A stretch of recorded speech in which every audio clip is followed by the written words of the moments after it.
Bonjour et bienvenue à la minute de formation offerte par Actualisation. Cette semaine, nous allons voir les mesures disciplinaires, la gradation des sanctions.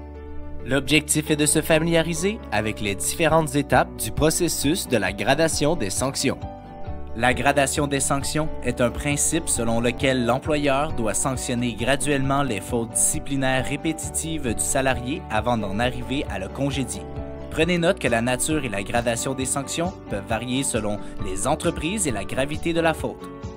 Nous allons maintenant voir les étapes du processus, mais avant, il est important de spécifier que ce processus n'est pas nécessairement linéaire et qu'il est important d'inclure et d'informer les ressources humaines à chacune des étapes. La première étape, l'entrevue de conciliation et avertissement verbal. À cette étape, le message de confrontation doit présenter le problème en 3 courtes phrases. Décrire la situation en termes de comportement ou de faits précis, expliquer en quoi cela pose problème et discuter avec l'employé sur les solutions pour corriger la situation. Lors de la discussion, soyez expressif et réceptif.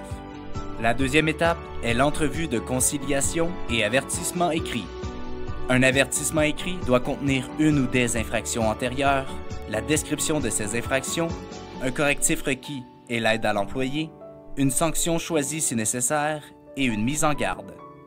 La troisième étape est l'entrevue de conciliation, un avertissement écrit et une mesure disciplinaire. Les objectifs d'une mesure disciplinaire sont de corriger les comportements inappropriés, d'être en mesure de procéder à un congédiement perçu comme juste par l'entreprise et de prendre une mesure qui sera maintenue par les divers paliers administratifs et juridiques.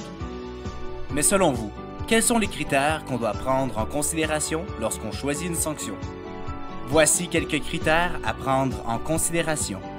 Le degré de la faute, l'ancienneté et le dossier antérieur. La quatrième étape est le congédiement ou la suspension.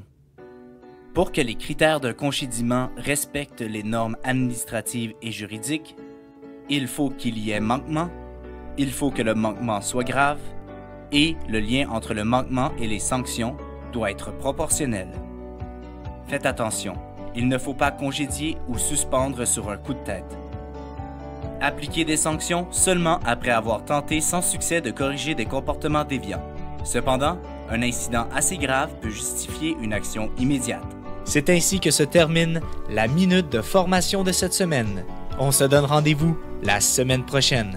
Rejoignez-nous sur notre site internet au www.actualisation.com ou contactez-nous au 514-284-2622. Actualisation, formation et conseils depuis 1970.